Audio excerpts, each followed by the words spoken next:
ओम नमो भगवते वासुदेवाय। ओम नमो भगवते वासुदेवाय। ओम नमो भगवते वासुदेवाय। हरे कृष्णा, आप सभी का स्वागत है भगवद गीता स्वाध्याय में। आज हम हैं भगवद गीता के छठे अध्याय के 37वें श्लोक में, जहां पर अर्जुन भगवान कृष्ण से कुछ और प्रश्न पूछ रहे हैं। सो यदि आपके पास भगवद गीता है तो अपने साथ रख सकते हैं। अर्जुन उवाच अयति सद्योपेतो योगांजल जलितमानसः अप्राप्य योग संसिद्धिं काम गतिं कृष्ण गच्छति। So you can repeat after me or you can chant together. Arjun उवाच अयति श्रद्धयोपेतो योगांचलितमानसः अप्राप्य योग संसिद्धिं काम गते कृष्ण गच्छति। अर्जुन कह रहे हैं भगवान से, अर्जुन ने कहा, हे कृष्ण, उस असफल योगी की गति क्या है जो प्रारंभ में श्रद्धा पूर्वक आत्म साक्षात्कार की विधि ग्रहण करता है, किंतु बाद में भौतिकता के कारण उससे विचलित हो जाता है और योग सिद्धि को प्राप्त नहीं कर पाता। इसको समझने के लिए कुछ और पुराने हमारे जो श्लोकास हैं छठे अध्याय के, उसमें थोड़ा सा वापस जाना पड़ेगा। तो छठे अध्याय के 34वें श्लोक में अर्जुन क्या प्रश्न पूछ रहे हैं। हे कृष्ण, चूंकि कुछ दिनों से हम लोग इसको ले रहे हैं मन के ऊपर श्लोक। आप सभी के स्वागत है, आप सभी मुझे दिख रहे हैं। साधना जी, पूनम जी, सचिन प्रभु एंड वीरेंद्र विक्रम प्रभु, आप सभी का स्वागत है। हरे कृष्णा, आप सभी का हार्दिक धन्यवाद, आपका हार्दिक स्वागत है। मन के ऊपर ध्यान योग वास्तव में छठा अध्याय विशेष रूप से जो योग मार्ग से जुड़े हुए लोग हैं। और योग मैंने पहले भी कहा था कि योग मतलब वो नहीं जो केवल योगासन प्राणायाम इत्यादि करते हैं, वो तो निश्चित रूप से है ही अपने शारीरिक अभ्यास के लिए, मानसिक अभ्यास के लिए, लेकिन योग मतलब है भगवान से जुड़ने की विधि। जो कोई भी व्यक्ति जो भगवान से जुड़ चुका है उसे हम योगी कह सकते हैं, और जो इस मार्ग में भी है उसको हम योगाभ्यासी कह सकते हैं या साधक कह सकते हैं। और हम सब वास्तव में साधक में ही आते हैं, जो प्रयास कर रहे हैं अपनी जो भी सीमित हमारी बुद्धि है, जो भी हमारा सीमित सामर्थ्य है, उसमें हम धीरे धीरे भगवान से जुड़ने का प्रयास कर रहे हैं। हम सब वास्तव में साधक हैं या भक्त अपने आप को कह सकते हैं, या भक्ति मार्ग में है, या भक्त बनने के प्रयास में है।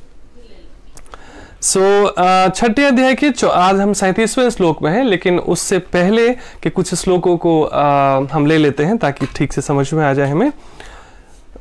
छठे अध्याय के 34वें श्लोक में अर्जुन पूछ रहे हैं, हे कृष्ण, चूंकि मन चंचल, अस्थिर, उच्छृंखल, हठीला तथा अत्यंत बलवान है, अतः मुझे इसे वश में करना वायु को वश में करने से भी अधिक कठिन लगता है ना। और वास्तव में अर्जुन कोई साधारण व्यक्ति नहीं थे। उसके बावजूद जब मन के ऊपर ऐसा उनका प्रश्न होता है, तो हम सब के लिए वास्तव में वो ऐसा प्रश्न पूछ रहे हैं भगवान से, यही समझना चाहिए। वो एक माध्यम मात्र है, लेकिन वास्तव में उनका सारा प्रश्न हम सबके कल्याण के लिए है। फिर भगवान क्या जवाब दे रहे हैं। भगवान श्री कृष्ण ने कहा, हे महाबाहु कुंती पुत्र। ये श्लोक चूंकि हम लोग पिछले दिनों में कवर कर चुके हैं, लेकिन आज 37वें श्लोक में 37 जो हमारा श्लोक है आज का, उससे क्या रिलेवेंस है थोड़ा सा, इसलिए हम इसमें जा रहे हैं पीछे कुछ श्लोकों को रिमाइंडर के लिए। भगवान श्री कृष्ण ने कहा, हे महाबाहु कुंती पुत्र, निसंदेह चंचल मन को वश में करना अत्यंत कठिन है। ये हम पहले भी चर्चा कर चुके हैं कि भगवान भी स्वीकार करते हैं कि हाँ, ऐसा मुश्किल तो है, किंतु उपयुक्त अभ्यास द्वारा तथा विरक्ति द्वारा ऐसा संभव है। यानी अभ्यास और वैराग्य का मार्ग भगवान बताते हैं, जिससे मन को कंट्रोल करना, मन को मित्र बनाना संभव है। आगे कह रहे हैं भगवान, जिसका मन उच्छृंखल है। उच्छृंखल का अर्थ होता है मनमर्जी करने वाला, मनमौजी। सांसारिक रूप से कोई मनमौजी ना बड़े अच्छे से उदाहरण दिया जाता है, अरे वो तो बड़ा मनमौजी है। तो थोड़े से हम उसको अलग तरीके से लेते हैं, लेकिन आध्यात्मिक दृष्टि से ये मनमौजी वास्तव में उच्छृंखल मन कहा गया है, जो स्थिर नहीं रहता और अपनी मनमानी करता है और फिर परेशान भी होता है। जिसका मन उच्छृंखल है उसके लिए आत्मा साक्षात्कार कठिन कार्य होता है। आत्मा साक्षात अर्थात आत्मा को समझने का मार्ग, परमात्मा को समझने का मार्ग, परमात्मा से अपने संबंध जान लेने का मार्ग, ये सारे आत्मा साक्षात्कार का मार्ग है। अब क्या है ना, ये सब कई सारे शब्द हैं हम लोग बचपन से सुनते आ रहे हैं, तो हमें लगता है ना ये सब ना हम लोगों के लिए है, जो बड़े बड़े बाबा जी हैं, बड़े बड़े साधु महात्मा हैं, उनके लिए होता होगा ना साक्षात्कार। हम तो गृहस्थ जीवन में, हम तो जॉब करते हैं, हम तो बिजनेस करते हैं, हम तो गृहिणी हैं, हम तो बड़े प्रकांड विद्वान नहीं है संस्कृत, तो मेरे लिए तो असंभव है ना आत्मा साक्षात्कार। ऐसा नहीं है, ऐसा नहीं है। हम सब भगवान के बच्चे हैं। हाँ, एक अच्छी प्रगति क्या हुई है कि हम पशु योनि में नहीं हैं, हम मनुष्य जीवन में हैं। तो प्रगति यही है कि पशु पक्षी के लिए ये प्रिविलेज नहीं है, वो बेचारे पढ़ नहीं सकते, सुन नहीं सकते, आध्यात्मिक रुचि में उनकी योग्यता नहीं है, उनका शारीरिक ऐसी स्थिति नहीं है कि वो इन सब चीजों को समझ सके। तो मनुष्य समझिए एक प्रमोशन है, मनुष्य का शरीर मिलना एक प्रमोशन है, जहां पर वास्तव में हम आत्मा साक्षात्कार के मार्ग में, अर्थात हम जिज्ञासा कर सकते हैं कि मैं वास्तव में कौन हूं, भगवान वास्तव में कौन है, मेरा असली घर कौन है। सब कुछ रहते हुए भी ऊंची शिक्षा, ऊंचा मकान, ऊंची गाड़ियां, ऊंचा रुतबा, सब कुछ सांसारिक रूप से बहुत अच्छा होते हुए भी व्यक्ति क्यों उदास रहता है, क्यों सुकून से नहीं रहता, क्यों चैन की नींद नहीं आती है, क्यों उथल पुथल रहता है उसके जीवन में? कुछ तो प्रॉब्लम है ना। केवल एक ही प्रॉब्लम है, उनके जीवन में सब कुछ है लेकिन अध्यात्म प्रशिक्षण नहीं है, है ना। ऐसा भी नहीं है कि वो भगवान को नहीं मानते। कल भी मेरा एक कॉर्पोरेट वर्कशॉप था नोएडा में, तो मैंने इस चीज की चर्चा करी थी कि ऐसा नहीं है कि ये जो दुखी लोग हैं वो भगवान को नहीं मानते हैं, ये सब भगवान को मानने वाले लोग हैं और अच्छे लोग हैं। और इस बात की मैं हमेशा चर्चा करता रहा हूं कि दो लोग सबसे ज्यादा दुखी है संसार में, है ना। कई बार चूंकि हर एक प्रोग्राम में नए लोग जुड़ते हैं, इसलिए मैं कई चीजें रिपीट करता हूं, और ये चीज बार बार हमारे मन में रिमाइंडर जाना चाहिए कि क्यों भगवान को मानने वाले लोग और सो कॉल्ड गुड पीपल, अच्छे लोग, क्यों दुखी रहते हैं सबसे ज्यादा। आप देखोगे पूरी दुनिया में जितने भी स्ट्रेस डिप्रेशन के शिकार हैं, जितने भी रिश्तों में खटास है, जितनी भी प्रॉब्लम्स है, ये दो कैटेगरी के लोग हैं। ये भगवान को मानने वाले लोग हैं और अच्छे लोग हैं, और ये दोनों दुखी हैं। तो ये कैसे हो सकता है कि दिन का उजाला है लेकिन अंधकार है? ये तो गलत हो गया ना। रात में अंधकार हो तो स्वाभाविक है, समझ में आता है, लेकिन दिन का उजाला हो और फिर घोर धूप अंधेरा हो, इसका मतलब या तो हमारे आंख के ऊपर काला चश्मा लगा हुआ है, या मेरे आंख में कोई प्रॉब्लम है, या घनघोर बादल छाया हुआ है, या सामने कुछ धूल मिट्टी, कुछ तो है। तो दिन में तो अंधेरा नहीं होना चाहिए। वैसे ही अच्छे लोगों को तो सुकून में जीना चाहिए, निर्भय रहना चाहिए, शांत रहना चाहिए, आनंदित रहना चाहिए, और भगवान को मानने वाले लोगों के लिए भी ऐसा होना चाहिए। लेकिन ऐसा नहीं हो रहा है। इसका मतलब ये है, मैंने हमेशा बताया, आज भी मैं रिपीट करता हूं, ये मेरा सेल्फ रियलाइजेशन भी है, भगवान को मानने वाले लोग इसलिए दुखी रहते हैं क्योंकि वो भगवान को मानते हैं, भगवान की नहीं मानते हैं। मतलब अपने मन को ही गुरु बना लिया, अपनी मनमानी से वो पूजा पाठ, धर्म, दान दक्षिणा सब कर रहे हैं। पर्स में भी भगवान लेकर घूमते हैं, कार में भगवान का मंदिर बनाया हुआ है या भगवान का मूर्ति सजाया हुआ है, मंदिर में घर है, ऑफिस में भगवान का छोटा सा मंदिर लोग बनाते हैं। अच्छी बात है, ये इसकी कोई निंदा नहीं है। कहने का मतलब ये है कि इसके लिए बहुत ऊंची चेतना चाहिए इस बात को समझने के लिए, जो भगवान गीता में कहते हैं कि हम हर एक जीव में रहते हैं। हालांकि बहुत बड़ी बात नहीं है, हम चाहे तो आज से इस चीज को एक्सपीरियंस कर सकते हैं कि जीव मात्र में, भगवान कहते हैं ममैवांसा जीव लोका, हर एक जीव में भगवान रहते हैं, है ना। लेकिन हमारी दृष्टि उतनी विकसित नहीं हुई है, हम इतने एडवांस नहीं हुए ट्रांसेंडेंटली, इसलिए हम हर एक जीव में नहीं देख पाते। ये बचपन से सुन रहे हैं, सत्संग सुन के, गीता पढ़ के, ये बार बार हम सुन भी रहे हैं, पढ़ भी रहे हैं, पता भी है, लेकिन फिर भी कभी रियलाइजेशन नहीं हुआ है। जिस दिन रियलाइजेशन हो गया उस दिन व्यक्ति आनंदित हो जाता है। तो सहज साधन दिया गया कि भगवान की मूर्तियां बनाई गई, उनके चित्र बनाए गए, उनका विग्रह बनाया गया, मंदिरों का निर्माण हुआ, है ना। तो कई लोग कहते हैं अरे मंदिर में जाने की क्या आवश्यकता। अरे हम उतनी विकसित चेतना में नहीं है कि कण कण में और हर एक जीव में भगवान को देख सके। और एक मिनट के लिए इस बात को भी हम निश्चित रूप से मानते हैं कि कण कण में भगवान है, हर एक जीव में भगवान है। जब कण कण में भगवान है तो मूर्ति में भगवान नहीं होगा क्या? मंदिर में भगवान नहीं होगा क्या? या कण कण में भगवान है खाली केवल मंदिर को छोड़कर? तो मंदिर में भी भगवान है, बाहर भी भगवान है, लेकिन हमारी चेतना उतनी विकसित नहीं हुई है, इसलिए हम मंदिर में जाकर, धर्म स्थान में जाकर कुछ ध्यान के लिए, ऐसे कुछ सिद्ध स्थान इत्यादि होते हैं, पवित्र स्थान का एक अपना वाइब्रेशन होता है, जहाँ ऋषि मुनियों ने तपस्या की है, जहाँ धर्म यज्ञ इत्यादि ज़्यादा होते हैं, यज्ञ हवन इत्यादि ज़्यादा होते हैं, नाम सुमरन इत्यादि ज़्यादा होता है, पूजा पाठ है ना, धार्मिक कार्य इत्यादि, प्रवचन इत्यादि ज़्यादा होता है, वहाँ की एक अलग वाइब्रेशन होती है। यद्यपि हम अपने घर को वो धाम बना सकते हैं। कहने का मतलब क्या है, कोई भगवान को मानने वाला हो लेकिन अपनी मनमानी से जीता हो, अपने मन को ही गुरु बना लिया हो, तो भगवान को मानते हुए भी चाहे वो जीवन भर मानता रहे, वो दुखी रहेगा। लेकिन जिस दिन उसे समझ में आ गई कि मुझे अपने मन को गुरु नहीं बनाना, भगवान के बात को गुरु बनाना है, और गीता के रूप में हम सब के घर में वो ज्ञान गुरु भगवान उपलब्ध है साक्षात। कितने भाग्यशाली हैं हम लोग की भगवान की साक्षात वाणी हम सब के लिए उपलब्ध है। कई लोग कहते हैं अरे लोगों ने लिख दिया होगा, अरे क्या भरोसा है, दिस दैट है, तो परेशान होते रहो, भटकते रहो, चॉइस इज योर्स। आप क्यों, कहां, कैसे, हमारे स्कूल में हिस्ट्री पढ़ाई गई, ज्योग्राफी पढ़ाई गई, मैथ पढ़ाया गया, इंग्लिश पढ़ाया गया, साइंस पढ़ाया गया, उसमें हम ट्रस्ट करते हैं। उसको भी तो लोगों ने ही लिखा है ना, कोई साधारण व्यक्ति तो नहीं लिखा होगा, कोई विद्वान व्यक्ति, कोई सेल्फ रियलाइज्ड व्यक्ति ही लिखा होगा, तभी तो हम पढ़ते हैं, तभी हमारे सिलेबस में है ना। ये अलग बात है कि समय के साथ उसमें अपडेशन होती रहती है, लेकिन भगवान के ज्ञान में हमारा डाउट ही डाउट है। लोगों ने लिख दिया होगा, अरे किसी साधारण व्यक्ति ने लिखा क्या, वेद व्यास जी ने लिखा महाभारत, उसी में से कुछ कलेक्शन है भगवद गीता का, तो वो बड़े ट्रांसडेंटल व्यक्ति थे, बल्कि उनको भगवान का ही एक अंश अवतार माना जाता है ना। सो कहने का मतलब क्या है, हिस्ट्री, ज्योग्राफी, फिलॉसफी किसी पे डाउट नहीं करते, लेकिन भगवान के ज्ञान पे डाउट करते हैं। और उससे नुकसान किसका होता है, कोई बच्चा किसी भी कारण से स्कूल जाना छोड़ दे, नुकसान किसका हो रहा है, स्कूल तो चलता रहेगा ना, स्कूल में पढ़ाई चलती रहेगी, कोई बच्चा कम आता है, ज्यादा आता है, चलती रहेगी। जो नहीं आता है इस धर्म के मार्ग पर, कई लोग कहते हैं अरे मुझे भगवान हृदय में रहते हैं, मतलब ऐसे ऐसे whimsical, ऐसे मनमौजी बातें लोग करते रहते हैं, सुनी सुनाई है ना, और उसके बावजूद दुखी रहते, परेशान रहते हैं, चिंतित रहते हैं, भयभीत रहते हैं, रात की नींद की समस्या होती है। इसका मतलब कुछ तो गड़बड़ है ना। मतलब अभी तक जो जिस तरीके से आप चल रहे थे, यदि वो ठीक होता तो आप निर्भय होते, सुरक्षित अनुभव करते, चिंता मुक्त होते, रिश्तों में मधुरता होती, जीवन आनंदमय होता। ऐसा अगर नहीं है तो हमें कुछ न कुछ तो और बेहतर करने की जरूरत है ना। सो वो है कि भगवान के बात पर विश्वास करना, पूर्ण श्रद्धा रखना, है ना। सो जब जागो तभी सवेरा, दो चॉइस है।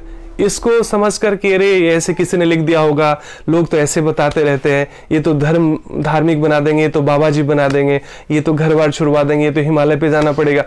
समझा नहीं है, सुनी सुनाई बातों को पकड़कर अज्ञानता में आनंद से दूर है, इसलिए जीवन भर दुख पाते रहते हैं, डॉक्टर्स के चक्कर लगाते रहते हैं और साइकेट्रिस्ट के चक्कर लगाते रहते हैं। लेकिन जो सर्व कल्याणकारी विद्या है, जो शारीरिक, मानसिक, आत्मिक सबके स्वास्थ्य के लिए जो भगवान का संदेश है, जो लाइफ मैनुअल है, जिसने हार्डवेयर बनाया, जिसने ये सॉफ्टवेयर बनाया, उसने ये मैनुअल दिया है। जैसे हम लैपटॉप लेते हैं तो एक मैनुअल मिलती है, मोबाइल खरीदते हैं तो मैनुअल मिलती है, साक्षात वही मैन्युफैक्चरर भगवान। हम सब जानते हैं, चाहे कोई किसी धर्म को मानने वाला व्यक्ति हो, कि सबका रचयिता, वो निर्माता वही भगवान है, उसने ये लाइफ मैनुअल दिया है, उसमें भी हम डाउट करते हैं।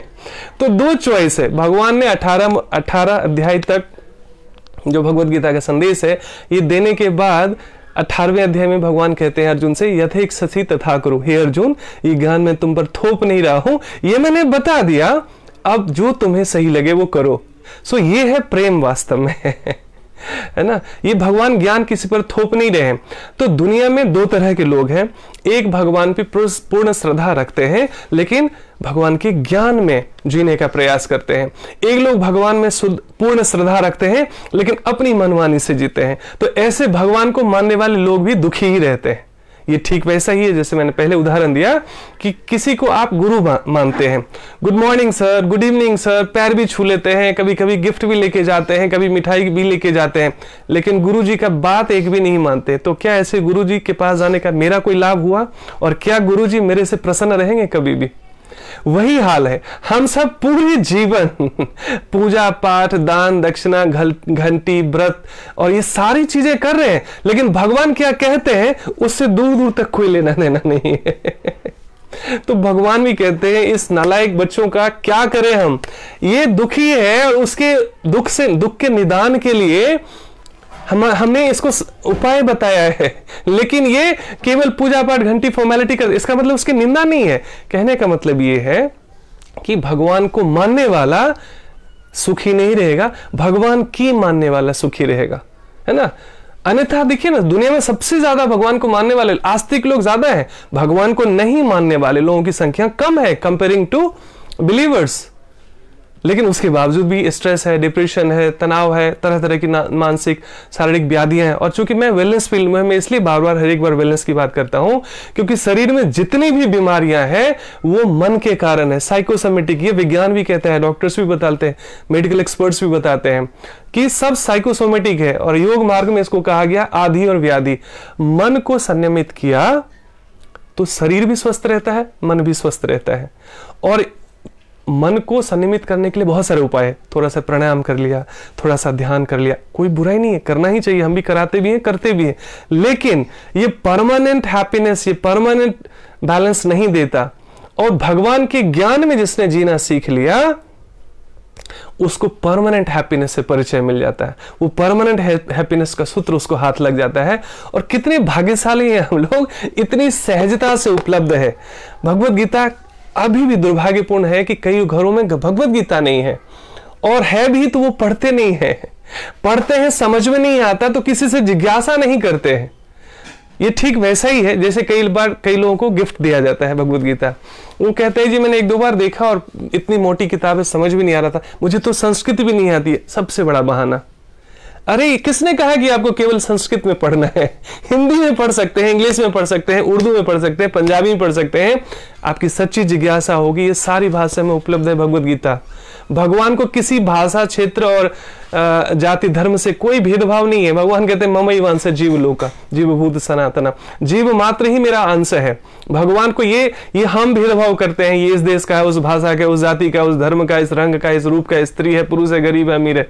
ये हमारी अपनी अज्ञानता के कारण हम ये भेदभाव करते हैं। भगवान के लिए सब बराबर है।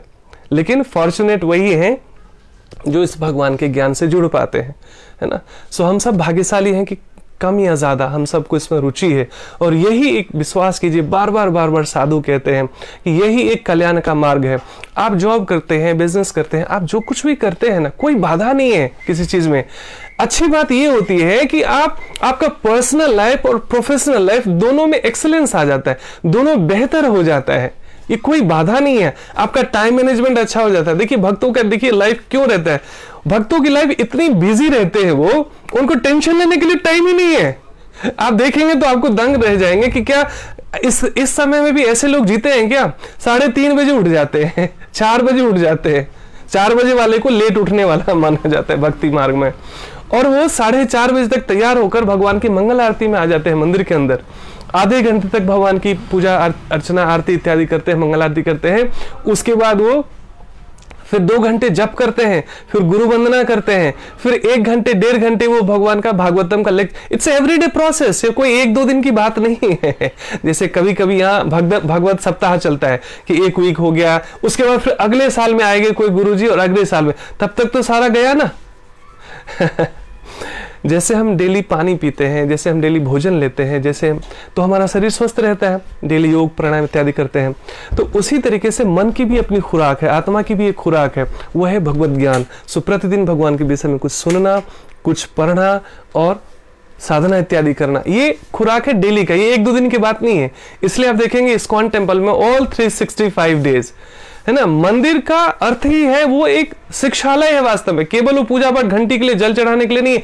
वो तो करना ही करना चाहिए जो आप करते हैं, डेफिनेटली उसकी कोई निंदा नहीं है। लेकिन दुर्भाग्यपूर्ण बात यह है कि हर एक स्कूल की तरह ये आध्यात्मिक स्कूल की तरह मंदिर को रन करना चाहिए, जहां प्रत्येक दिन सुबह और शाम भगवान के विषय में चर्चा हो, भगवत गीता और भागवतम इत्यादि अन्य शास्त्रों की चर्चा हो, ऐसे भक्त द्वारा जो स्वयं भी उसमें जीने का प्रयास कर रहे हैं। परिवर्तन बहुत जगह इसलिए भी नहीं आ रहा है क्योंकि जो लोग उपदेश कर रहे हैं स्वयं उसमें जीने का प्रयास नहीं कर रहे हैं, है ना। पर उपदेश से पंडिता, दूसरों को उपदेश देना बहुत आसान है, स्वयं इस पे फॉलो करना बहुत मुश्किल है। और जो लोग स्वयं फॉलो नहीं करते उनकी वजह, उनसे कोई परिवर्तन भी नहीं आता, हृदय में परिवर्तन नहीं आता किसी सामने वाला व्यक्ति का, क्योंकि आज नहीं तो कल आपके व्यक्तिगत जीवन को भी व्यक्ति देखता है। आपके जो भी नियर एंड डियर हैं, जब भी आप पब्लिक लाइफ में आते हैं तो व्यक्ति आपके व्यक्तिगत जीवन में भी देखता है कि ये व्यक्ति इतना प्रवचन करता है, बड़ा बड़ा तिलक लगाता है, बड़ा धोती कुर्ता पहनता है, क्या वास्तव में ये जो कह रहा है ये फॉलो भी करता है क्या भगवान की बात?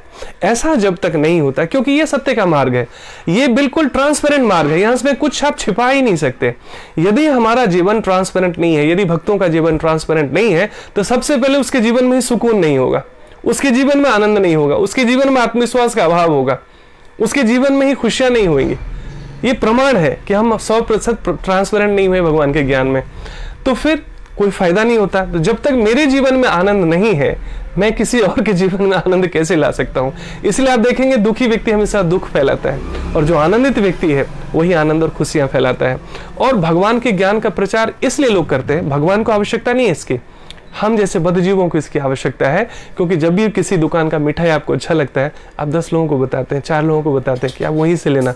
ये स्वाभाविक रूप से हम करते हैं, ये हमारा मानव स्वभाव है। तो इसलिए मैंने कहा कि भगवान को मानने वाला व्यक्ति भी इसलिए दुखी है क्योंकि वो भगवान को मानता है पर भगवान की बात नहीं मानता, अपनी मनमानी से जीता, अपने मन को ही गुरु बना लिया।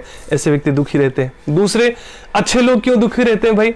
आप देखेंगे जितने भी मैंने रिपीट किया, स्ट्रेस हो, डिप्रेशन हो, जितने भी प्रॉब्लम्स है लाइफ में, आप देखेंगे अच्छे लोग हैं, है ना। अब मैं कई लोगों की पूरी मैसेज नहीं पढ़ पा रहा हूं, मैं बाद में आपको रिप्लाई कर पाऊंगा। आप सबके प्रेम के लिए बहुत बहुत हार्दिक धन्यवाद। आपकी वजह से मेरा भी उत्साहवर्धन होता है, हमें भी ऊर्जा मिलती है, तभी मैं भगवान के ज्ञान में प्रयास करता हूँ कि सुनो सुनाओ लाइफ बनाओ। ये मेरे लिए भी कल्याणकारी है, हमारे चित्त को भी शुद्ध करता है, और आपके जीवन में भी थोड़ा सा भी परिवर्तन आ पाए तो लगेगा मेरा प्रयास सफल है, और भगवान को वास्तव में प्रसन्न करने के लिए हम ये सब चीज करते रहते हैं। सो अच्छा व्यक्ति इसलिए दुखी है क्योंकि जिसको भी आप अच्छा व्यक्ति मानते हैं, आप देखेंगे वो व्यक्ति दूसरों को तो तकलीफ नहीं देगा, उसी समय वो खुद को तकलीफ में देगा, वो घुटता रहेगा, है ना। सो आध्यात्मिक व्यक्ति कहता है ये शरीर भगवान की प्रॉपर्टी है, इसको क्षति पहुंचाने का, इसको हर्ट करने का, इसको नुकसान पहुंचाने का मेरा कोई राइट नहीं है, मैं सिर्फ केयर टेकर हूं इस बॉडी का भी। This is the whole soul property of God. So भगवान की कोई संपत्ति अगर आपके पास हो तो कितने सुंदर सजा के सुंदर से सुरक्षित रखेंगे हम। वैसे ही शरीर का भी ध्यान रखना है, इसलिए प्रतिदिन योगासन करना, प्राणायाम करना, ध्यान करना, सात्विक आहार लेना, है ना, प्रॉपर पानी लेना, जितनी भी आवश्यकता हो शरीर को स्वस्थ रखने के लिए, ताकि हम साधना भी, सेवा भी, गृहस्थ जीवन हो, हमारा पर्सनल लाइफ हो, सोशल लाइफ हो, फैमिली लाइफ हो, सभी चीजों में हम एक्सेल कर सके। अब ना सब चीजों में हम बहुत बेहतर कर सके, इसलिए भगवत गीता का मार्ग है जो लाइफ मैनुअल है। सो अच्छे व्यक्ति के साथ एक तो मैंने बताया प्रॉब्लम क्या है कि वो दूसरों को दुख नहीं देता, ठीक उसी समय वो खुद को तकलीफ देता रहता है, इग्नोरेंस में घुटता रहता है, परेशान होता रहता है, और फिर वो दूसरी दुनिया को फिर दोष देने लगता है कि कलयुग है जी, भलाई का जमाना नहीं है जी, लोगों का हेल्प करो, लोग तो बदले में कुछ हेल्प नहीं करते जी, ब्ला ब्ला ब्ला ना। ये सब वीकनेस है, ये सब कमजोरियां हैं, मन की कमजोरियां हैं। जो लोग भगवत गीता को नहीं पढ़ते, भगवत गीता ज्ञान को नहीं सुनते, आप पूरी सोशल मीडिया पे उनके सेंटी मैसेजेस देखेंगे, आप ऐसे लगेगा हाय कितना दुखी है व्यक्ति, सच कह रहा है ना। मैं भी कभी उसी कैटेगरी में था, मुझे ऐसे टची दिल को तोड़ने वाले, दिल को छूने वाली चीजें बड़ी पसंद होती थी, लगता था हाँ सच में दुनिया कितनी बुरी है ना, लोग कैसे है ना। जब से भगवत गीता को समझने का प्रयास किया उसके बाद लगा अरे दुनिया में कोई गलती नहीं है, कोई दोष नहीं है, सब परफेक्ट है। हमको अपनी कॉन्शियस प्यूरिफिकेशन पे काम करना है, हमको अपना पुराना चश्मा बदलना है। दिन के उजाले में अंधकार है तो दिन में नहीं, हमारे चश्मे में या कुछ और चीजों में कमी हो सकती है। सो ये आपका चश्मा उतर जाता है, आपका आउटलुक बदल जाता है, आपका एटीट्यूड बदल जाता है, आपका नजरिया बदल जाता है संसार को देखने का, खुद को देखने का, भगवान को देखने का। अभी तो क्या होता है, कुछ लोग मन्नत मांगते हैं, 21 सोमवारी का व्रत किया और कोई सन की पति मिल गया तो लोग महादेव के पास जाना छोड़ देते हैं, शिव जी के पास जाना छोड़ देते हैं, व्रत छोड़ देते हैं, धर्म छोड़ देते हैं, भगवान को मानना छोड़ देते हैं। सो अभी हमारी जो है ना बहुत बचकानी भक्ति है, ऐसी ऐसी भक्ति है कि आपको केवल हंसी आएगी। भगवान से प्रेम का मतलब अहेतुकी प्रेम, अनकंडीशनल लव, जहां पर केवल शुद्ध प्रेम के लिए ही प्रेम हो। लेकिन ये बहुत ऊंची अवस्था है, इतनी आसानी से वो बात आती नहीं है। शुरू में तो हम जैसे हम देखते आए बड़े बुजुर्गों को, कुछ ना कुछ हेतु के लिए, सांसारिक कामना प्राप्त करने हेतु हुए हम भगवान के पास आते रहे। कोई बुराई नहीं है। भगवान कहते हैं चतुर्विद्या भजन्ते माम जना सुकृतो न अर्जुन आर्त जिज्ञासु अर्थार्थी ज्ञानी च भरतऋषभ। भगवान कहते हैं 4 प्रकार के लोग आते हैं मेरे पास। मैं पहले भी रिपीट कर चुका हूं, कुछ लोग नए हैं उनके लिए हो जाएगा। दुखी लोग, आर्त है ना, शारीरिक दुख है, मानसिक दुख है, पारिवारिक दुख है, फाइनेंशियल प्रॉब्लम्स है। सो आर्त। जिज्ञासु, जिज्ञासु यानी अच्छे लोगों के साथ बुरा क्यों होता है, दुनिया में दुख क्यों है, खासकर जो अच्छे लोग होते हैं उनको इतना स्ट्रगल क्यों करना पड़ता है, भगवान कौन है, भगवान है तो इतनी दुनिया में प्रॉब्लम्स क्यों हो रही है।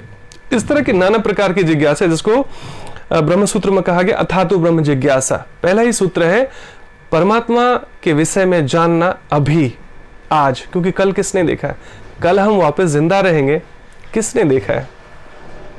सो ये कोई डराने वाली बात नहीं है, इट्स अ फैक्ट।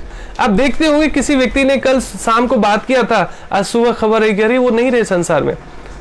कोई आनंद का विषय तो है नहीं, दुख का विषय है, लेकिन ये सच्चाई है। सच्चाई से आप आंख छिपा नहीं सकते। इसीलिए कभी भी ये नहीं इंतजार करना चाहिए कि हम बूढ़े हो जाएंगे तो जप करेंगे, ध्यान करेंगे, भगवद गीता पढ़ेंगे। अरे बूढ़े होंगे उसकी कोई गारंटी है क्या। सो आज हमारे पास अवसर है और टाइम मैनेजमेंट बनाकर हम आधा घंटा, 1 घंटा, 15 मिनट ध्यान के लिए भी, योग के लिए भी, पढ़ने के लिए भी हम समय निकाल सकते हैं। It's all about priority. प्राथमिकता हम देंगे किसी चीज को तो ठीक समय निकलेगा।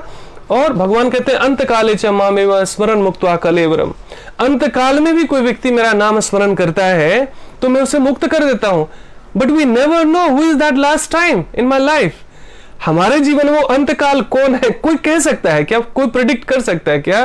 जो ज्योतिष जिनके पास हम जाके पत्रा दिखाते हैं, हाथ दिखाते, टिप्पणी दिखाते हैं, उनको भी अपने बारे में पता है क्या मेरी लास्ट डेट क्या है। ठीक है ना, कहने का मतलब क्या है, we never know who is the last, what is the last time in our life. So इसीलिए हर दिन बिना किसी बहाने के पानी पीने के लिए समय है, काम करने के लिए समय है ना, भोजन करने के लिए समय है, तो थोड़ा सा समय हमें भगवान को सुनने और पढ़ने में भी लगाना चाहिए। इसको सीरियसली लेना चाहिए, है ना, क्योंकि कल किसने देखा है। सो ये जब ज्ञान हो जाता है वास्तव में तो हम निर्भय हो जाते हैं, मजबूत हो जाते हैं, भयभीत नहीं होते। नहीं तो मृत्यु की चर्चा से भी लोग डरते हैं। और हम लोग डेली सुबह सुबह सबको शवासन कराते हैं। शवासन में हम कहते हैं ऐसा महसूस करो कि हम आई एम डेड नाउ, और उसमें लोग हंसते हैं, डरता नहीं है कोई। सो मृत्यु भी उत्सव बन जाता है जब आपको भक्ति वास्तव में समझ में आ जाती है, जब वास्तव में भगवान के संदेशों से हम परिचित हो जाते हैं, तो मृत्यु का भी भय नहीं होता। क्योंकि भगवान कहते हैं नैनम छिन्नन्ति शस्त्राणि नैनम दहति पावका न चैनम क्लेदयन् तापो न शोषयति मारुतः। अरे अर्जुन, तुम्हारा शरीर बदलता रहता है, वंशांसि जरणानि यथा व्याह्य। जिस तरह पुराने कपड़े बदलकर नया वस्त्र पहना जाता है, उस तरह तुम्हारा शरीर बदलता है, तुम मरते नहीं हो। नैनम छिन्नन्ति शस्त्राणि, कोई शस्त्र भी इसे काट नहीं सकता है। नैनम दहति पावक, अग्नि इसे जला नहीं सकती है। न शोषयति मारुतः, वायु भी इसे सुखा नहीं सकती है। तुम वो हो। तो वास्तव में ये केवल अर्जुन पर अप्लाई नहीं होता, हम सबके ऊपर अप्लाई होता है। We are that real soul जो इमोर्टल है, सच्चिदानंद है, सच्चित आनंद है। पहले भी था, आज भी है, कल भी रहने वाला है। शरीर बदलते रहते हैं कपड़े की तरह, है ना। और मृत्यु से पता है क्या, क्यों नहीं डरते जो साधक होते हैं, उनको लगता है कि पुरानी खटारा के बदले अगर नई कार मिल जाए तो ऑफर बुरा है क्या। सो वैसे ही कोई वृद्धावस्था के बाद या जर्जर अवस्था के बाद, मृत्यु के बाद उसको नया शरीर मिल जाता है, इसमें डरने की और शोक करने की, रोने देने की क्या बात है। यद्यपि कोई भी नियर एंड डियर के साथ कभी ऐसा होता है तो दुख होना, शोक होना स्वाभाविक है। लेकिन जो सच्चे भक्त होते हैं, जो साधक होते हैं, वो वास्तव में भीतर से सच्चाई से परिचित होते हैं कि आत्मा कभी मरती नहीं है, वो अजर अमर है। तो शरीर बदल के दूसरा शरीर मिल जाएगा, ऑफर बुरा थोड़ी है। सो मृत्यु का भी उत्साह, मृत्यु का भी भय नहीं। सो अच्छे लोग इसलिए दुखी रहते हैं कि एक तो वो दूसरों को तकलीफ नहीं देते, खुद को तकलीफ देते हैं। भक्त इसलिए सुखी रहते हैं क्योंकि इस शरीर को भी दुखी नहीं करते, न टेंशन लेने का न देने का, मस्त रहने का। एक पिक्चर आया था जिसमें विलेन का डायलॉग होता है, टेंशन देने का नहीं लेने का, नहीं टेंशन लेने का नहीं देने का, मतलब दूसरों को तकलीफ दो, खुद टेंशन मत लो। लेकिन भक्त का डायलॉग है टेंशन देने का भी नहीं लेने का भी नहीं, मस्त रहने का। सो वास्तव में मस्त वही रह सकता है जो सत्य से परिचित हो गया हो, है ना। तो अच्छे व्यक्ति के साथ एक और प्रॉब्लम क्या है कि वो पीपल कॉन्शियस होता है। मैं कई बार रिपीट कर चुका हूं, ये बहुत बेसिक चीज है और इसका ज्ञान हो जाए तो आज से हम सुखी होना सीख जाते हैं। अच्छा व्यक्ति इसलिए दुखी रहता है कि थ्रू आउट लाइफ देखेंगे वो पीपल कॉन्शियस रहता है। उसकी एजुकेशन, उसका बिजनेस, उसका घर, मकान, गाड़ी, कपड़ा, जो कुछ भी है, that is all just to impress people, लोगों को इंप्रेस करने के लिए, लोगों को दिखाने के लिए, लोगों को खुश करने के लिए। लेकिन ये सारे प्रयास करने के बावजूद भी हर एक व्यक्ति आपसे इंप्रेस नहीं होता, नहीं हो भी नहीं सकता। कुछ भी करके भगवान राम में लोग कमी निकाल सकते हैं, कृष्ण में कमी निकाल सकते हैं, गांधी में कमी निकाल सकते हैं, मोदी में कमी निकाल सकते हैं, तो हम और आप किस खेत की मूली हैं।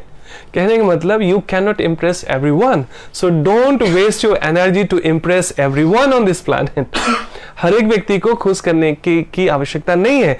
इसका मतलब क्या, हमें अच्छा नहीं करना चाहिए, हमें सेवा नहीं करना चाहिए, हमें प्रयास नहीं करना चाहिए, 100% करना चाहिए। क्योंकि जो भगवान को मानने वाला व्यक्ति है वो ईमानदार होता है, वो ट्रांसपेरेंट होता है, वो नकलीपन उसके जीवन में से हटता जाता है। तो वो चाहे ऑफिस में रहे, बिजनेस में रहे, जॉब में रहे, गृहिणी रहे, स्टूडेंट रहे, वो 100% देता है अपना। जिस फील्ड में भी है वो पूरी ईमानदारी से देता है, क्योंकि उसे पक्का विश्वास होता है दुनिया नोटिस करे न करे, दुनिया प्रभावित हो न हो, लेकिन कोई है जो प्रभावित हो रहा है, कोई है जिसके गुड बुक में मैं आ रहा हूं। सो यदि वो इंप्रेस हो गया ना, वो खुश हो गया ना, फिर दुनिया की तो मुझे क्या परवाह है। और दुनिया तो यूं इंप्रेस हो जाती अगर वो परमात्मा हमसे इंप्रेस हो गया तो। और एक दूसरा रास्ता है अच्छे लोगों के साथ, so called good people, throughout life they are fighting, they are struggling, they are hitting their head on the walls to impress people, to make people happy and satisfied. That will never going to happen. ये नहीं होने वाला है। ये जितनी जल्दी समझ में आ जाए, आप उल्टी गंगा नहीं बहाएंगे। सीधी गंगा ये है, पूरे जीवन हमें भगवान को इंप्रेस करने के लिए, हमको भगवान को प्रभावित करने के लिए, भगवान के गुड बुक में आने के लिए जिस दिन से प्रयास करना शुरू कर दिया कि कोई नोटिस करे न करे, कोई तारीफ करे निंदा करे, हमारा भगवान हमें देख रहा है ना, तो क्या होगा, 100% काम करेंगे। साक्षी भाव में वो परमात्मा को आप देखेंगे कि हर क्षण मुझे देख रहा है वो। अन्यथा क्या होता है तथाकथित अच्छे लोगों के साथ, वो सोचते हैं ना, किसी ने बहुत सुंदर कहा है, उर्दू शेर है, क्यों ढूंढते हो मुझे सिर्फ इबादत खानों में, क्यों ढूंढते हो मुझे सिर्फ इबादत खानों में, मैं वहां भी हूं जहां तुम गुनाह करते हो। सो जो सच में भगवान को मानने वाले लोग हैं, भगवान के डिवोटीज हैं, वो ऐसा जीते हैं, इस भाव में जीते, सिर्फ कहते नहीं हैं। They live in that consciousness that God is watching me all 24 hour every moment, so I damn other word people. वो लोग मेरे बारे में क्या सोचते हैं, अच्छा कहते हैं, बुरा करते हैं, मुझे बस अच्छा होना है। सो अभी तक की अच्छाई का क्या था कि दुनिया सर्टिफिकेट देगी तो मैं खुश होता था, दुनिया ने बुराई कर दी हमारे अच्छाई की तो हमें लगता है अरे अच्छाई करने से क्या होता है, तो हमने अच्छाइयां भी छोड़ दी, सेवा भी छोड़ दिया, है ना। उल्टा दुनिया की बुराई करने लगे, कलयुग है जी, भलाई का जमाना नहीं है जी, लोग ऐसे हैं जी, वैसे है जी। अरे दुनिया सब अच्छी है, मेरे को सुधार की जरूरत है, मुझको परफेक्शन की जरूरत है। और वो परफेक्शन आता है स्वाध्याय से, सत्संग से, श्रवण से, साधना से। This is the secret of permanent happiness, this is the secret of blissfulness. ये जिस दिन बात समझ में आ गई ना, तो पूरी एनर्जी, पूरा एफर्ट हम लगाते हैं भगवान को इंप्रेस करने के लिए। और भगवान कैसे इंप्रेस होंगे, कैसे पता चलेगा? आप किसी व्यक्ति से इंप्रेस हैं, इसका मतलब क्या है, आपकी जो डिजायर है, आप जैसा चाहते हैं, सामने वाला व्यक्ति वैसा वैसे ही उस बात पे खरा उतर रहा है, तो आप इंप्रेस हो जाते हैं। भगवान इंप्रेस कैसे होंगे? भगवान क्या कहते हैं उसके विषय में पढ़ने से, उसको जानकर वैसा जीने का प्रयास। सिंपल है, इसके लिए बहुत प्रकांड विद्वान होने की जरूरत नहीं है, आपको हिमालय पे जाके तपस्या करने की जरूरत नहीं है, घर बार छोड़ने की जरूरत नहीं है ना। जब जागो तभी से बड़ा बड़ा सिंपल है ये। सो ये बात, जितनी बात समझ में आ जाए तो ठीक है। और अच्छा, दुखी आदमी कब होता है? जब इस ज्ञान पे डाउट करता है, जब जो इस पे आप डाउट करेंगे तब तक आप अपने आप को दुखी कर लोगे। दुखी मतलब क्या? अपने मनमानी से जी रहे हैं हम, whimsically जी रहे हैं, अपने मन को गुरु बना लिया। ये मन तो बेचारा कच्चा है, ये तो बच्चा है, और बच्चे को गुरु बना लोगे, वो भी बच्चा ऐसा जो ट्रेन नहीं है, तो क्या होगा? दुखी मिलेगा ना। तो जब भी दुखी रहे इसका मतलब क्या है कि मेरा ध्यान, I am attached with material knowledge, I am attached with some people, है ना, बाहरी चीज, बाहरी चीजों से जैसे जैसे आप अटैच्ड होंगे, क्योंकि बाहर बाहर दुख है तो आप दुखी हो लेंगे, और जैसे जैसे आप अंतर्मुखी होंगे कि हमारे भीतर ही आत्मा है, हमारे भीतर ही परमात्मा है, और उसको रिवील करने के लिए हमें भगवत गीता जैसे संदेशों को समझना है। जिस मात्रा में इसमें ट्रस्ट होगा तभी तो आप चलेंगे, नहीं तो कई बार लोग पढ़ तो लेते हैं, जीते हैं अपनी मनमानी। तो समझ लीजिए अपनी मनमानी से जिएंगे तो दुखी रहेंगे, चिंतित रहेंगे, भयभीत रहेंगे, परेशान रहेंगे, अच्छे इंसान होते हुए भी। सो मैं दो बातों पर आज बहुत जोर दे रहा था कि क्यों भगवान को मानने वाले लोग दुखी रहते हैं, क्यों अच्छे लोग भी संसार में दुखी हैं, है ना। इस चीज को मैं बार बार रिपीट करता हूं ताकि आपको बिल्कुल समझ में आ जाए, और जिस दिन समझ में आ जाएगा उस दिन से आप फियरलेस हो जाएंगे, सिक्योर फील करेंगे, टेंशन फ्री हो जाएंगे। ये रिजल्ट है इसका, ये बाय प्रोडक्ट है इसका। ऑल राइट, अब देखिए उसका उदाहरण देखिए, हमारे समाज में आप सच्चाई देखेंगे, लोग जगराता करते हैं, पूरी पूरी रात जागते हैं, और I have seen many people जो पूरी रात ड्रिंक करते हैं, है ना, ड्रिंक करके, नशा करके, और फिर वो जय माता दी करते रहते हैं। जगराता करना बुरी बात नहीं है, लेकिन क्या माता का भक्त इस तरह से करेगा क्या, है ना। फिर मांसाहार करते हैं, है ना। आप देख लीजिए होली हुआ था, भगवान राम आए थे, अभी होली आने वाली है 29 को। होली में मस्ती करने के लिए कोई प्रॉब्लम नहीं है, आप कीजिए, लेकिन होली क्यों होता है उसी को हम भूल गए हैं। होली हुआ था जब भगवान राम 14 वर्ष के वनवास के बाद आए थे अयोध्या, तो लोगों ने सॉरी ये दीपावली की बात कह रहा था मैं। होली हुई थी जब होलिका दहन हुआ था, तो भक्त प्रहलाद को जो भगवान बचाते हैं, जब होलिका जो बहन थी प्रहलाद उसके हिरण्यकश्यप की, उसको वरदान था कि वो अग्नि भी उसे जला नहीं सकती, उसको एक ऐसा कहते हैं सॉल मिला था, कई लोग कहते हैं उसी को वरदान मिला था, कई लोग बोलते थे उसको एक ऐसा चादर मिला था जिसमें आग नहीं पकड़ती है। तो दुष्ट भावना से जब वो भगवान कर रहा था प्रहलाद, तो अपने पिता ही उसके शत्रु बन गए। तो पिता ने नाना प्रकार के प्रयास किए, लेकिन उसकी मृत्यु नहीं हो रही थी। भक्त, क्योंकि शुद्ध भक्त थे वास्तव में प्रहलाद महाराज। तो होलिका ने गोदी में बिठाकर भगवान को अग्नि में प्रवेश किया कि हम तो निकल जाएंगे इसको छोड़कर, ये जल जाएगा और मेरे को तो आग लगना नहीं है, मुझे तो वरदान है। उल्टा हुआ क्या, भगवान बड़े स्मार्ट होते हैं और भगवान अपने भक्त के लिए कुछ भी नियम तोड़ सकते हैं। होलिका जल गई और भक्त प्रहलाद निकल के आगे हंसते खेलते, है ना। तो कहने का मतलब क्या है, होली के दिन में सुबह सुबह ये सब कथाएं होनी चाहिए घर घर में, लेकिन होली में बाकी सारी चीजें होती है। सोचिए होली में लोग नशा करते हैं, दीपावली में जुआ खेलते हैं। Is that our culture? So हमें क्या हुआ, हमने केवल ऊपरी ऊपरी चीजें पकड़ ली, हम नाचना गाना सीख लिए, कोई बुराई नहीं उसमें। हमारा धर्म तो हमें ये उत्सव मनाना सिखाता है, सेलिब्रेट करना चाहिए निश्चित रूप से, लेकिन धर्म को भूलकर अगर आप सेलिब्रेट करेंगे तो बदले में रिजल्ट दुखी दुख होगा ना। अब हर एक व्यक्ति को राम राज्य की कल्पना है, राम राज्य होना चाहिए जी, लेकिन राम किसी को नहीं चाहिए, राम से कोई लेना देना नहीं, रामायण कोई नहीं पढ़ेगा, राम की कथा से कोई रुचि नहीं है ना। राम राज्य सबको चाहिए, मतलब फल सबको चाहिए, लेकिन उसके लिए जो परिश्रम करना पड़ता है उसमें किसी को कोई रुचि नहीं है। उसी तरीके से देखिए, सबको शांति चाहिए, सबको स्वास्थ्य चाहिए, योग नहीं करेंगे जी, प्राणायाम नहीं करेंगे, ध्यान नहीं करेंगे, अपनी मनमर्जी का खाएंगे पिएंगे, गीता नहीं पढ़ेंगे, सत्संग में रुचि नहीं लेंगे, और शांति भी चाहिए, है ना। मतलब बीमारी से ठीक तो होना है, लेकिन उपचार कुछ भी नहीं करना है। वैसे ही है। अब ऐसे व्यक्ति को कौन डॉक्टर भी, जो व्यक्ति दवा खा सकता हो, ले सकता हो, उसी को ठीक कर सकता है ना। जो व्यक्ति डॉक्टर का उपचार करने को तैयार नहीं है और वो ठीक भी होना चाहे, उसका डॉक्टर भी कुछ नहीं कर सकता। इसीलिए भगवान है संसार में, लेकिन भगवान जो औषधि बता रहे हैं उसको जब कोई लेगा नहीं तो उसको कौन ठीक करेगा।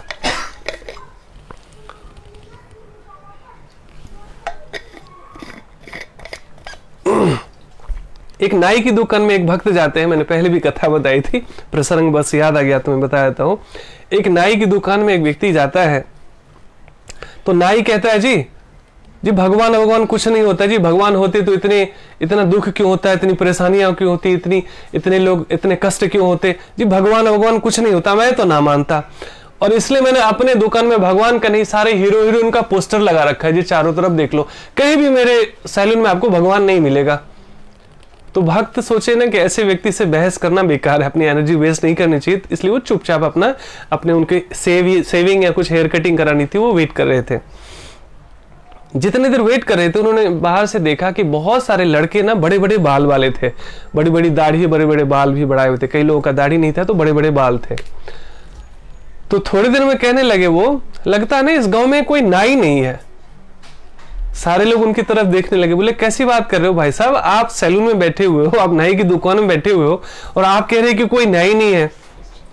बोले अरे नाई होता तो इस गांव में इतने बड़े बड़े बाल और दाढ़ी लेके लोग क्यों घूम रहे होते। मैं जिसको देख रहा हूं 10 में से 8 व्यक्ति के बड़े बड़े बाल हैं, बड़ी बड़ी दाढ़ियां हैं। तो नाई खुद जवाब देता है, अरे भाई साहब एक चीज बताओ, वो जब तक मेरे पास आएंगे नहीं तो मैं उनकी बाल कैसे काटूंगा, उनका सेविंग कैसे करूंगा। तो वो आएंगे तब तो उनके बाल छोटे छोटे होंगे। तो बोले आपने बिल्कुल ठीक कहा, वैसे ही भगवान भी है, भगवान का ज्ञान भी है, लेकिन उस पे कोई आता नहीं हो तो दुख से कैसे मुक्त हो सकता है। साधन है हमारे पास, समस्या है तो समाधान भी है, हम इसमें आते ही नहीं वास्तव में। और फिर हम कहते हैं भगवान नहीं है जी, ये है जी, वो है जी, नाना प्रकार के एक्सक्यूजेस बनाते हैं, लेकिन भगवान की शरण में नहीं आते। वैसे ही दुख है अगर, परेशानी है अगर, तो भगवान के ज्ञान का आनंद भी है, हमें यहाँ पर आना पड़ेगा वास्तव में, है ना। सो इस प्रकार से भगवान को मानने वाले लोग और अच्छे लोग सुखी हो सकते हैं, परमानेंट हैप्पीनेस को प्राप्त कर सकते हैं, ऐसा संभव है। और आइए भगवान क्या कहते हैं समझने का प्रयास करते हैं। सो आज था हमारा भगवद गीता के 6ठे अध्याय के 37वां श्लोक। अर्जुन ने कहा, हे कृष्ण, उस असफल योगी की गति क्या है जो प्रारंभ में श्रद्धा पूर्वक आत्मा साक्षात्कार की विधि ग्रहण करता है, किंतु बाद में भौतिकता के कारण उससे विचलित हो जाता है और योग सिद्धि को प्राप्त नहीं हो पाता। तात्पर्य श्रील प्रभुपाद द्वारा। श्रील प्रभुपाद की जय। गुरुजनों को प्रार्थना। ओम अज्ञानतिमिरान्धस्य ज्ञानाञ्जन शलाकया चक्षुरुन्मिलितं येन तस्मै श्री गुरुवे नमः। वाञ्छाकल्पतरुभ्यश्च कृपा सिन्धुभ्यैव च पतितानां पावनेभ्यो वैष्णवेभ्यो नमो नमः। जय श्री कृष्ण चैतन्य प्रभु नित्यानंद, श्री अद्वैत गदाधर श्रीवासादि गौर भक्तवृंद। हरे कृष्णा कृष्ण कृष्णा हरे हरे, हरे राम राम राम हरे हरे। नमो विष्णुपदाय कृष्ण पृष्ठाय भूतले श्रीमति भक्ति वेदांत स्वामिनिति नामिने। नमस्ते सरस्वती देवी गौरवाणी प्रचारिणे निर्विशेष शून्यवादी प्रसाद देशतारिणे। Hare Krishna. So all right, so maximum time I have to already taken. So अब हम जल्दी से तात्पर्य समझने का प्रयास करते हैं। भगवद गीता में आत्म साक्षात्कार का या योग मार्ग का वर्णन है। आत्म साक्षात्कार का मूलभूत नियम यह है कि जीवात्मा यह भौतिक शरीर नहीं है, है ना। आत्म साक्षात्कार का मतलब है कि इस शरीर के बियॉन्ड भी कुछ चीजें हैं जो सच्चाई है, जिसकी वजह से हम देख रहे हैं, सुन रहे हैं, है ना, बोल रहे हैं। इसका मतलब इसके अंदर शरीर और मांस, शरीर केवल ये हाड़ मांस का बना हुआ नहीं है, इसके भीतर कुछ और भी है, यानी वो आत्मा है वास्तव में। जीवात्मा यह भौतिक शरीर नहीं है, अपितु इससे भिन्न है और इसका सुख शाश्वत जीवन, आनंद तथा ज्ञान में निहित है। यानी यही है सच्चिदानंद, सच्चित आनंद। क्या है? सत्य यानी शाश्वत, चित्त यानी ज्ञान से भरा हुआ, और आनंद ऐसा आनंद जो कभी खत्म नहीं होता। ये हमारा स्वभाव है वास्तव में, ये हमारा रियल सेल्फ है। लेकिन अज्ञानता के कारण वो कवर्ड है। जैसे सूर्य बादलों से ढका हुआ हो तो सूर्य का प्रकाश नहीं दिखता, वैसे ही हमारी इग्नोरेंस के कारण, स्पिरिचुअल इग्नोरेंस के कारण हम अपने एक्चुअली सच्चिदानंद आत्मा को रियलाइज नहीं कर पाते। It takes time but this is possible. ये शरीर तथा मन दोनों से परे है ना। आत्म साक्षात्कार की खोज ज्ञान द्वारा की जाती है। इसके लिए अष्टांग विधि या भक्ति योग का अभ्यास करना होता है। अष्टांग योग है यम, नियम, आसन, प्राणायाम, प्रत्याहार, ध्यान, ध्यान और समाधि। ये महर्षि पतंजलि योग सूत्र का सूत्र है। और दूसरा मार्ग है भक्ति योग। इनमें से प्रत्येक विधि में जीव को अपनी स्वाभाविक स्थिति, भगवान से अपने संबंध तथा उन कार्यों की अनुभूति प्राप्त करनी होती है, जिनके द्वारा वह टूटी हुई श्रृंखला को जोड़ सके और कृष्ण भावनामृत की सर्वोच्च सिद्धि अवस्था प्राप्त कर सके।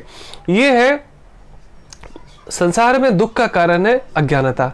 और वो अज्ञानता क्या है? आप कहेंगे भाई मैंने तो पीएचडी कर रखी है, मैंने तो डबल एमए कर रखा है, मैंने तो 10 किताबें लिख रखी है, और आप कहते हो हम अज्ञान है। अज्ञान का मतलब है भगवान से अपने संबंध को भूल जाना, और यही रिजल्ट है सारे संसार में दुख और बंधन का, है ना। सो फिर से वो रीएस्टैब्लिश करना, अपने संबंध को रिवाइव करना ही वास्तव में ज्ञान योग, कर्म योग और भक्ति योग है। और भगवद गीता इस मार्ग को सुगम बनाता है। इन तीनों विधियों में से किसी एक का भी पालन करके मनुष्य देर सवेर अपने चरम लक्ष्य को प्राप्त होता है। तीन जो मार्ग है वो है कर्म योग, ज्ञान योग और भक्ति योग। भगवान ने द्वितीय अध्याय में इस पर बल दिया है कि दिव्य मार्ग में थोड़े से प्रयास से भी मोक्ष की महती आशा है। इन तीनों में से इस योग के लिए भक्ति योग विशेष रूप से उपयुक्त है, क्योंकि बहुत सरल है, बहुत सहज है, क्योंकि इस साक्षात्कार की यह सर्वश्रेष्ठ प्रत्यक्ष विधि है। अतः अर्जुन पुनः आश्वस्त होने की दृष्टि से भगवान कृष्ण से अपने पूर्व कथन की पुष्टि करने को कहता है। अर्जुन पुनः आश्वस्त होने की दृष्टि से भगवान कृष्ण से अपने पूर्व कथन की पुष्टि करने को कहता है। अच्छा, क्यों भक्ति मार्ग सहज है? इसको बड़ी सरलता से समझा जा सकता है। देखिए, योगासन सब लोग नहीं कर सकते, प्राणायाम भी शायद सब लोग नहीं कर पाते, ध्यान भी सब लोग नहीं कर पाते, यहाँ तक कि योग शिक्षक भी जो ध्यान सिखाते हैं बेचारे वो भी अपनी साधना नहीं कर पाते। करना चाहिए यद्यपि। उसके बाद जो है बहुत सारी तपस्याएं हैं जो बहुत कई बार कठिन हो सकता है कलयुग के लिए, हालांकि असंभव कुछ भी नहीं है। लेकिन अब मैं अपने व्यक्तिगत जीवन में देख रहा था कि मैं इतना स्ट्रांग था, हालांकि वो भी एक अहंकार ही होता है संसारिक आहार, कि मैं इतना स्ट्रांग हूँ कि मैं हिमालय पे जाकर तपस्या कर सकता हूँ। ये भी कहीं ना कहीं एक सूक्ष्म अहंकार ही होता है, या अज्ञानता कह सकते हैं। लेकिन वास्तव में मेरे घर में मेरे माता पिता हैं, मेरी पत्नी है, मेरे बच्चे हैं, मेरे पड़ोसी हैं, मेरे रिश्तेदार हैं, मेरे दोस्त हैं, सबको आनंदित रहने का अधिकार है, पूरा अधिकार है। और आप सबको मैं परिवार ही समझता हूँ, हम सबको। तो मैं तो हिमालय पे चला भी जाता, तपस्या भी कर लेता, और शायद पता नहीं मुक्ति मिलती नहीं मिलती, वो तो परमात्मा के हाथ में। लेकिन उनका क्या जो मेरे अपने हैं, है ना। दूसरा क्या है, सांसारिक ज्ञान मैं और मेरे तक सिमट जाता है, आसक्त हो जाता है। लेकिन जब भगवद गीता का ज्ञान और भक्ति योग समझ में आता है तो आप इन संबंधों से भी मुक्त हो जाते हैं। और मुक्त होकर, डिटैचमेंट इज बेस्ट अटैचमेंट, है ना। मुक्त होकर आप बेहतर ख्याल रख सकते हैं सबका, है ना। जैसे एक डॉक्टर है, वो बहुत अच्छा सर्जन है, लेकिन उसको अपने बच्चे का ऑपरेशन करना हो तो उसके हाथ कांपने लगेंगे, इसलिए वो रिस्क नहीं लेता, किसी बेस्ट और डॉक्टर को बुलाता है। वैसे ही जब बहुत आसक्त हो जाते हैं तो हम बहुत सारी गलतियां कर देते हैं, बहुत सारे पाप कर देते हैं, बहुत सारे मिस्टेक्स कर देते हैं, और हमें लगता है हमें तो परिवार चलाने के लिए सब करना पड़ा। नहीं, जब आप अनासक्त होकर भगवत भक्त हो जाते हैं वास्तव में, तो कोई पापपूर्ण कार्य नहीं करते, फिर भी गृहस्थ जीवन बहुत मजे में चलता है, बहुत अच्छे से चलता है ना। और हिमालय पे जाकर एक पैर पर तपस्या करने की भी आवश्यकता नहीं होती। तो करना क्या है, सुबह सुबह स्नान करना है, भगवान का थोड़ा सा पूजा पाठ करना है, थोड़ा सा नाम जप करना है। मूर्ख से मूर्ख व्यक्ति भगवान का नाम ले सकता है, और वो नाम जप ध्यान है वास्तव में। नहीं पढ़ सकता, वो पढ़ा लिखा नहीं है, सुन सकता है। श्रवणम नवदा भक्ति की पहली सीढ़ी है, श्रवणम कीर्तनम विष्णु स्मरणम, पहले सुनने से, है ना। जो पढ़ सकता है पढ़ने से, कोई भी बहाना नहीं बना सकता कि मैं जी कर नहीं सकता। इसलिए भक्ति मार्ग बड़ा सरल है वास्तव में। तुलसीदास भी कहते हैं, कलयुग बस एक नाम आधारा, सुमर सुमर नर उतर ही पारा। बड़ा आसान है, आप जो भी करते हैं भगवान का नाम लेते रहिए। नाम और नामी में कोई भेद नहीं, भगवान की शक्तियां, भगवान की ऊर्जा हम आकर्षित करते हैं भगवान के नाम स्मरण जप इत्यादि से। तो मूर्ख से मूर्ख व्यक्ति हो, बड़ा से बड़ा तपस्वी ना बन पाए वो, लेकिन वो भगवान का प्रसाद ग्रहण कर सकता है। भगवान को भोग लगा हुआ प्रसाद भी ग्रहण करेंगे, भगवान का थोड़ा सा दर्शन कर लेंगे, भगवान का थोड़ा सा नाम ले लेंगे, भगवान का थोड़ा सा पूजा कर लेंगे, भगवान के विषय में पढ़ लेंगे, नहीं पढ़ सकते तो सुन लेंगे। ये हो गया भक्ति योग। कितना आसान है, कितना सरल है। अब उसके लिए भी हम अगर बहाना बनाए कि मेरे पास टाइम नहीं है, ये नहीं होनी है, फिर तो भगवान ही रक्षा कर सकते हैं, है ना। तो बड़ा सरल है ये, कोई एक्सक्यूज नहीं है इसमें वास्तव में, है ना। कोई इवन बेड रिडन व्यक्ति है जो चल फिर भी नहीं सकता, लेटे लेटे ये भक्ति कर सकता है। कितना सरल है वास्तव में। अतः निरंतर प्रयास,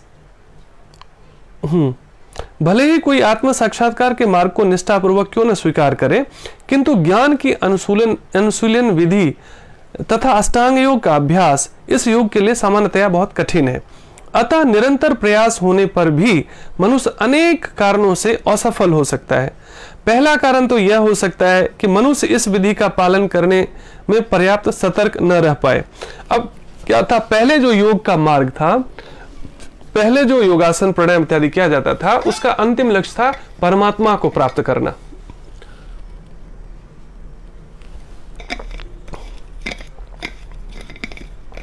लेकिन आज जो 99% हो रहा है योग के नाम पर, लोग तमाशा कर रहे हैं, उठपटांग आसनास वगैरह करके, है ना, और क्या कहते हैं कि, और कोई भी व्यक्ति शरीर के स्वास्थ्य के लिए कर रहा है, उसमें कोई बुराई नहीं, निंदा नहीं है, क्योंकि लेकिन पहले जो अष्टांग योग की ही विधि देखें तो यम नियम से लेकर और जो ईश्वर प्रणिधान तक है।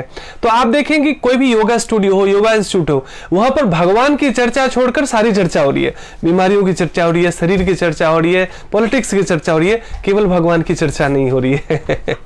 सो योग डिविएट हो चुका है। लेकिन किसी को दोष देने के बजाय हम सब की जिम्मेदारी है, सब कुछ सरकार नहीं कर सकती, सब लोग का अपना अपना इंटरेस्ट है, जब जागो तभी से बड़ा।